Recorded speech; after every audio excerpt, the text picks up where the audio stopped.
Meus queridos e queridas de Deus, meu caro amigo Padre Sérgio, vejam vocês que hoje celebramos Santa Isabel da Hungria e a liturgia de hoje nos coloca duas leituras. A primeira tirada do livro dos Macabeus, o primeiro livro dos Macabeus, o Evangelho é de Lucas. Essa leitura do livro de Macabeus, nós percebemos uma leitura longa, mas percebemos aqui que conta para nós uma história do nosso povo antigo, no Antigo Testamento. As pessoas foram sendo seduzidas, esqueceram-se da aliança com o Senhor. E alguns aqui, influenciados por isso e por aquilo, foram lá no rei e pediram para que ele abrisse caminhos e pudesse haver experiências diferentes, e ele publica um decreto logo, para que todo o povo pudesse não usar mais os seus costumes próprios. É como se fosse decretado hoje para nós: a senhora que gosta de rezar o terço, não pode. O senhor que é devoto de Nossa Senhora Aparecida, não pode. O senhor que gosta de participar da Eucaristia, não pode. E todos vão ter que ter uma única religião, adorar a deuses desconhecidos. Assim aconteceu. Então a gente vê aqui uma situação típica de muitas sociedades que a gente vê por aí hoje ainda, né? Sociedades com governos autoritários, onde o povo não tem liberdade e onde a gente não pode ir nem vir.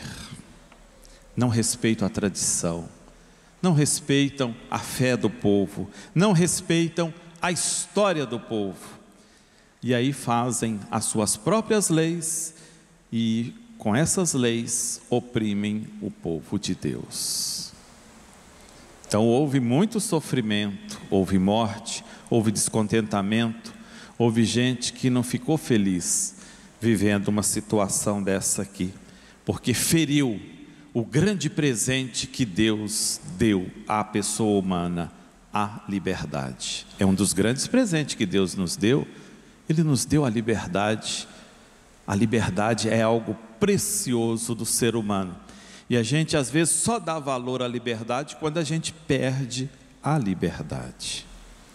Mas vejam que o Evangelho de hoje, tirado do livro de Lucas, ele quase que faz ali uma costura com essa leitura. Ali nós encontramos o que? A história de um cego, e esse cego estava à beira do caminho, e esse cego ouviu falar de Jesus, e esse cego, por causa da sua fé, ele pede para se aproximar de Jesus, e Jesus pede para que tragam esse cego a ele. São várias situações que nós aprendemos com essa leitura do Evangelho, a proximidade de Deus, Jesus que se faz próximo, a fé que perpassa o coração de uma pessoa, e essa fé tem um poder muito grande. Mas olhando a situação do homem cego, cegueira, não enxerga. Nós temos vários tipos de cegueira, vários tipos. Talvez o cego possa ser aquela pessoa que assimilou uma ideologia muito forte, muito opressora, e não consegue enxergar outros caminhos. Talvez esse cego ficou muito preso nas amarguras da vida e não conseguiu enxergar a beleza do mundo criado por Deus, das possibilidades que nós podemos criar na nossa história. Talvez esse cego ficou olhando para o seu umbigo e não conseguiu enxergar a presença dos irmãos e irmãs que estão e fazem parte da sua história.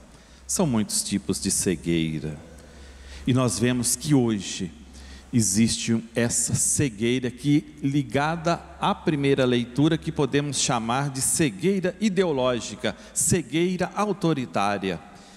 é aquela cegueira de uma pessoa que absolutiza uma ideologia, ou seja, só existe essa pessoa aqui para mim, só existe um partido, só existe uma verdade, só existe um líder, só existe uma visão de mundo, só existe esse super-herói.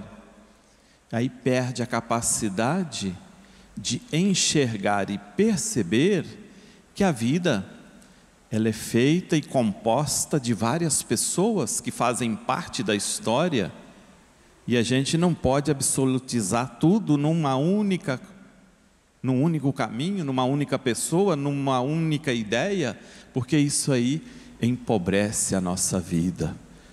Nós precisamos alargar a visão, enxergar e perceber que esse Senhor, com a história dele, com a capacidade dele, com as qualidades dele, mas também com os defeitos dele, ele compõe uma história que, junto àquela senhora que também tem suas qualidades, aquele ali que tem os seus dons, aquele que tem os seus talentos, nós fazemos uma história de pluralidades. E quanto mais diferentes nós somos, mais rica é a história. Já imaginou se nós fôssemos todo mundo igualzinho? Já pensou?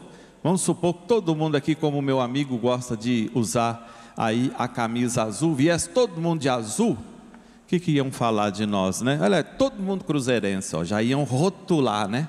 E se a gente viesse com a camisa branco e preta, de listinho, todo mundo de branco e preto, nossa lá, todo mundo do Atlético, né?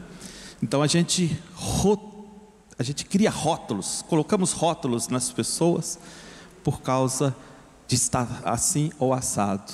Agora, quando a gente é diferente, um está de azul, um de amarelo, um de verde, um gosta disso, outro gosta daquilo, nós fazemos uma história nova, e essa história é mais rica.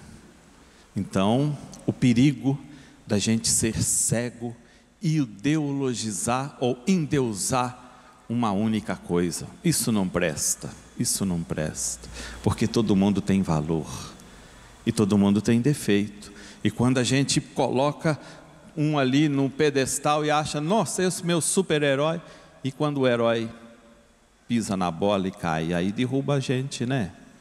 Então, abrir os olhos para enxergar a pluralidade das pessoas, da história, não absolutizar nada, né?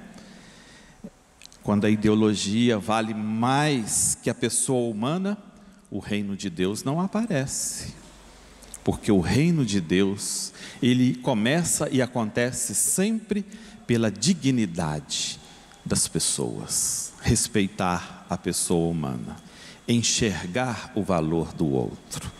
Uma segunda cegueira que eu vou me basear aqui, se chama cegueira da indiferença. É um costume, ou se quiserem, é uma moda muito presente hoje na nossa sociedade.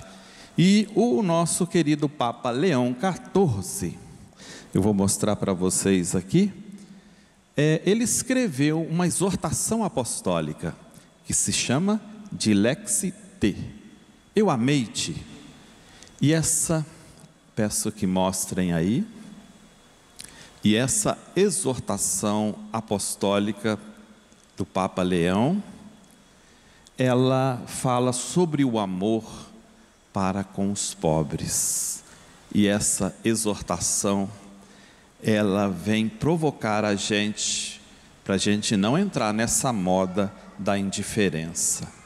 E às vezes é a cegueira que já toma conta de muitas pessoas, a cegueira de não enxergar aquele pobre, de não enxergar aquela pessoa que está ali, morador de rua, que está desempregada, ou seja, vai se acostumando a ver aquilo, e tanto faz como tanto fez, e aí quando encontra um à beira do caminho, passa adiante, como se isso não me afetasse, mas é um ser humano, é um irmão, é uma irmã, e hoje nós vemos tantas pessoas em situações de dificuldade, e temos os pobres de verdade, e temos aqueles outros tipos de pobreza, que são aquelas pobrezas espirituais, aquelas pobrezas que vão derrubando a gente, e a gente fica insensível a dor do outro.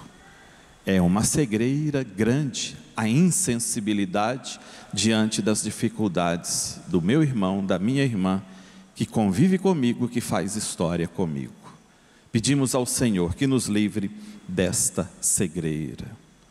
Uma terceira cegueira, que também é moda, e também o Papa Leão coloca aqui neste documento, Ameite, é a cegueira da desesperança e do individualismo espiritual.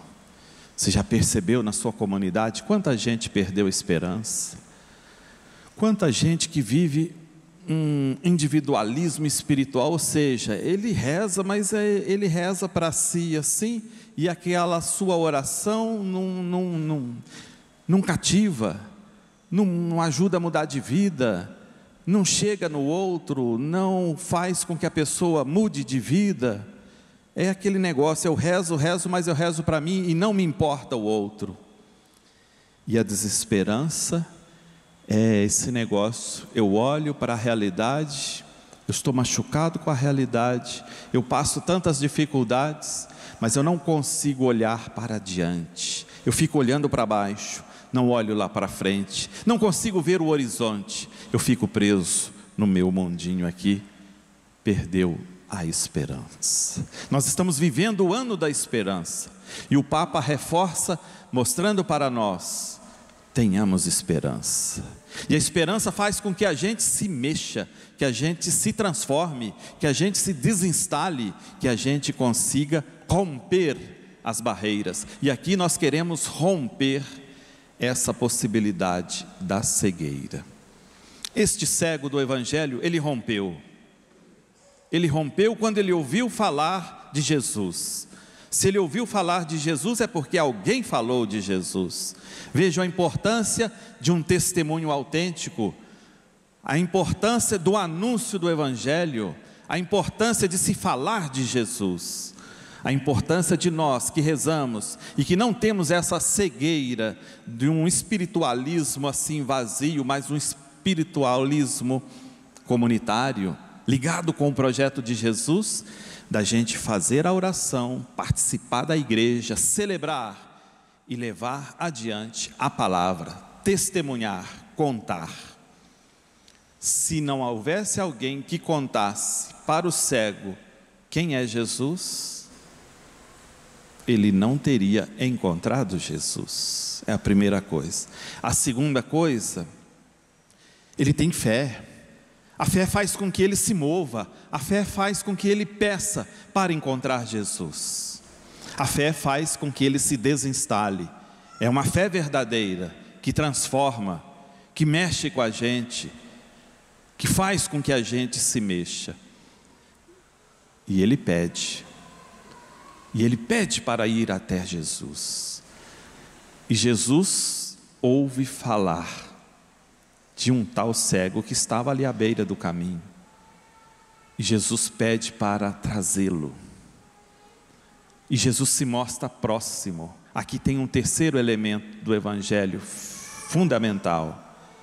O evangelista quer mostrar para nós, Jesus, o Filho de Deus, ao anunciar o reino, ele se faz próximo das pessoas, porque Jesus vem dar testemunho do Pai. E ao chegar perto do cego, ele mostra que Deus se aproxima das pessoas. Um Deus próximo, um Deus amigo, um Deus coerente, um Deus que está com a gente, um Deus que caminha com a gente. E Jesus diz apenas o seguinte: a tua fé te curou. É a tua fé que cura. A tua fé é poderosa, a tua fé faz coisas que você até duvida, mas a sua fé é poderosa, porque é uma fé verdadeira. Jesus está dizendo estas mesmas palavras para você hoje. A tua fé é poderosa, a tua fé é verdadeira, a tua fé transforma, a tua fé te leva a lugares inimagináveis. É a fé que faz com que o mundo seja diferente. Portanto, meus amigos, Jesus diz isso para esse cego, Jesus diz isso para nós hoje. E a gente, o que vai fazer? Nós vamos levar essa palavra para a nossa vida, transformar o mundo, abandonar as cegueiras que possamos ter, enxergar lá na frente, ter esperança e alimentar cada vez mais a nossa fé, ouvindo a palavra, escutando essa palavra, praticando essa palavra, vivendo essa palavra, partilhando o pão, com o joelho no chão, que transforma a nossa vida numa ação nova. Tenhamos coragem. Nossa Senhora, a mulher da coragem, teve muita coragem e acreditou muito nisso. Uma mulher de fé que transformou a sua vida por causa desta fé. E por causa da sua fé, ela transforma a vida de cada um de nós, porque é a nossa grande intercessora junto do Filho Jesus. Louvado seja nosso Senhor Jesus Cristo.